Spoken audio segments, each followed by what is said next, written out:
Peut-être que Sabrina Jonier, elle pense que Amaury Pierron, il va pas prendre de risque aujourd'hui. On va voir. Bah, non, Il y pas a prendre de le risque. général à aller chercher, en tout cas le général de la Coupe du Monde.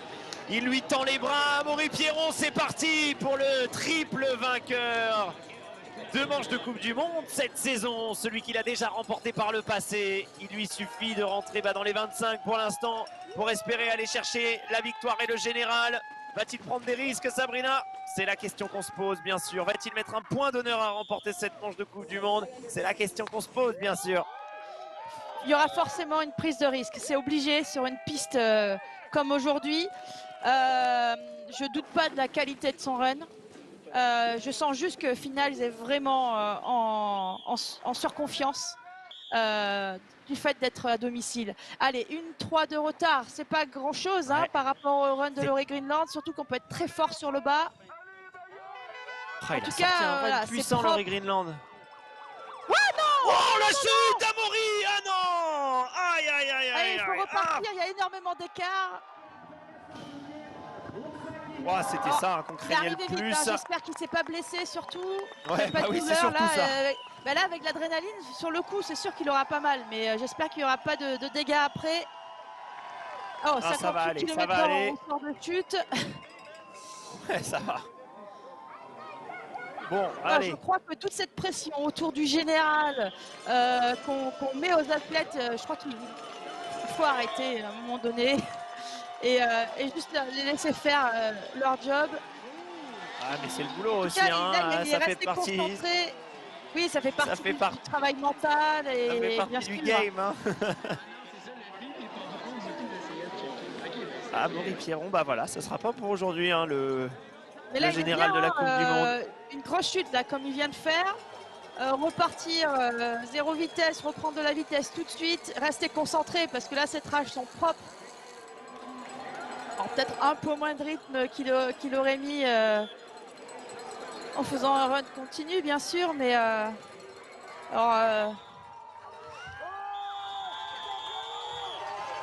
bon, 30e pour l'instant sur le dernier inter.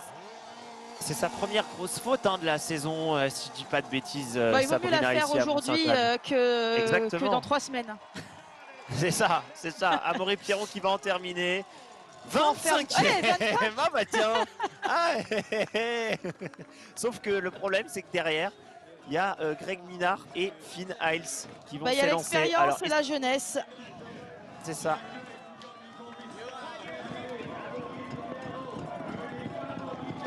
Félicité par Max Commensal, le pilote du team Commensal Miyokov by Riding Addiction, qui est parti à la faute aujourd'hui, Amaury Pierron. Mais bon, il a jeté le Laurie Greenland l'a bien dit. En fait, il y a un gros trou dans ce virage relevé. Et là, avec ce terrain sec, ça devait juste faire un trou vraiment rempli de poussière. Et là, le vélo est parti à cette vitesse. Et comme ça, il n'y avait pas grand-chose à faire, malheureusement. Laurie Greenland premier, Troy Brosnan deuxième. Et dans quelques instants, mesdames et messieurs, le départ de celui qui a peut-être rendez-vous avec l'histoire. Il s'appelle Finn Hiles. Il est à domicile, il va avoir forcément les crocs pour aller chercher la victoire ici à Mont-Sainte-Anne. Le vainqueur des qualifs, lui qui n'a jamais encore remporté de manche de Coupe du Monde. C'est peut-être le jour du jeune coéquipier. Il prend tous les risques dans cette première partie. Oh là là là là, il est engagé, le pif-paf là, gauche-droite, il est sorti, toujours présent sur sa machine. Est-ce qu'il en fait pas un petit peu trop la Finn Hiles?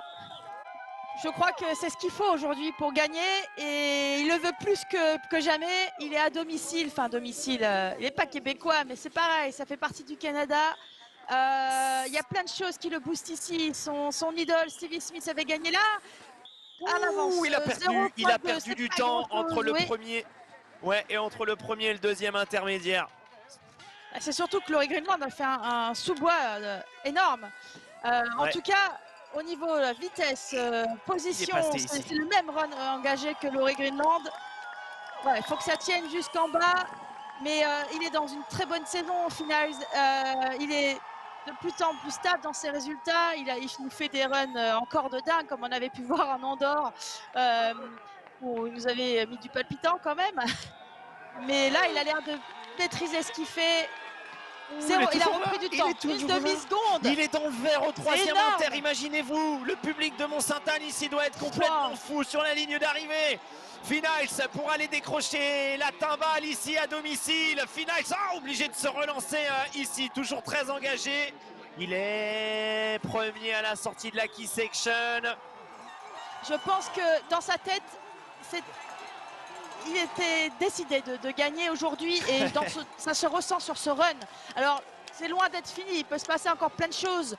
Mais voilà, je connais ce sentiment et il est... Oh, une seconde une seconde. C'est génial. Et là, c'est non seulement tout un peuple qui va commencer à trembler de plus en plus, mais c'est aussi son pote, son coéquipier, son ami Loïc Bruni. Il va peut-être aller décrocher sa première victoire en Coupe du Monde. Finals à l'arrivée. Oh là là là là là. Il a perdu beaucoup de temps en bas quand même. Il le fait à domicile. Moment d'histoire ici à Mont-Sainte-Anne. Le Canadien qui vient s'imposer pour la première fois de sa carrière sur une manche de Coupe du Monde. Il n'a pas tremblé, il est resté jusqu'au bout sur son vélo, sur sa machine. Il était attendu, c'était le grand favori. Il répond présent ici au Canada.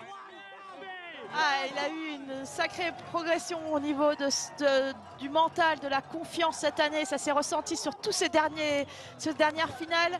Et aujourd'hui, voilà, je le sentais en voyant les chronos de qualification. Pour lui, ça ne pouvait pas être autrement. Aujourd'hui, c'était la gagne.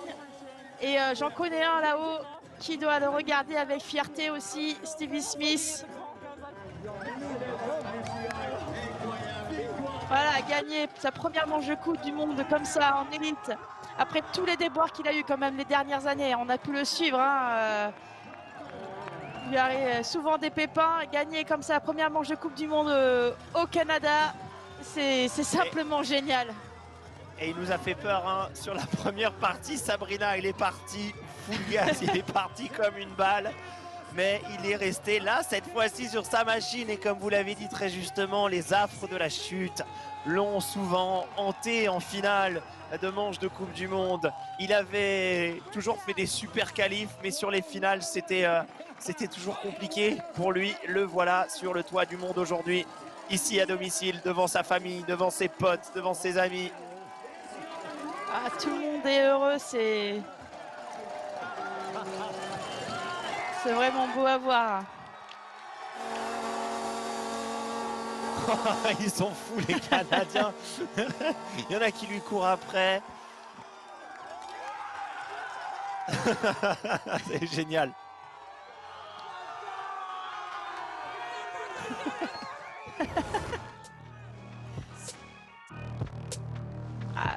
Dès la sortie de départ, on le voit, son langage corporel, c'était décidé, c'était pas autrement aujourd'hui. Et ça arrive dans la carrière d'un athlète, des runs comme ça, où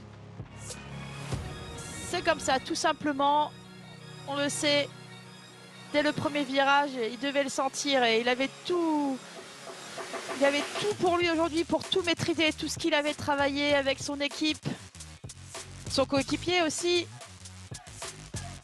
qui a pu faire les entraînements quand même avec lui avant de se blesser. Et il réitère ce qu'il avait fait chez les juniors. Il s'était imposé ici dans les catégories juniors. Il s'impose chez les élites. C'était un beau run, tout en vert du début à la fin. Allez, on va l'écouter. Alors, première victoire en Coupe du Monde au Canada en plus. Et en plus, pour Stevie Smith, je n'arrive même pas à me rendre compte de ce qui vient d'arriver. J'ai poussé les limites. Faire ça à 9 ans après Stevie Smith, ça veut dire beaucoup pour moi. Je sais pas, j'ai envie de pleurer.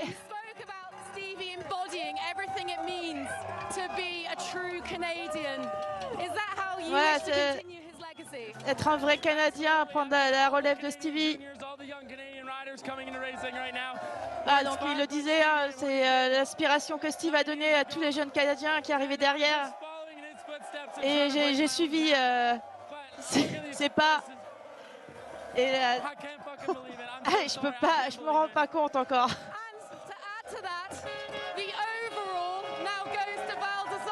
Alors oui, c'est vrai, et puis qui gagne, le général se décidera à Val d'Isole. Je vais prendre une course par course et puis on verra.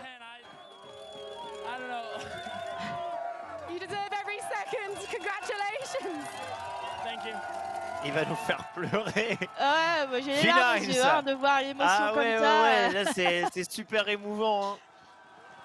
Ah oui, c'est vrai, du coup, sur le général, ça fait placer Amaury 26e. Alors, pour quelques points, il n'empoche pas le général aujourd'hui. Mais là, je pense qu'il y a bien plus grave, en effet. Et bon, c'est pas grave. Hein. Il y aura du suspense jusqu'à Val d'Isole. Il a quand même une sacrée avance. Et bravo à Finals, ici, avec son manager français, hein, team français, Laurent Delorme, qui lui a fait confiance dès ses années juniors. Le team Specialized Gravity, dans lequel évolue Loïc Bruni. Laurie Greenland termine 2e, Troy Brosnan 3e, Aaron Gwyn 4e. Le premier français, c'est Thibaut Daprelard et Dylan Levesque va faire son petit top 10. Sabrina. Derrière, on retrouve Antoine Vidal, c'est clair. On retrouve également Rémi Thirion qui réintègre le top 20. Et un peu plus loin, Thomas Estac ou encore Amaury Pierron. Aïe, aïe, aïe. 26e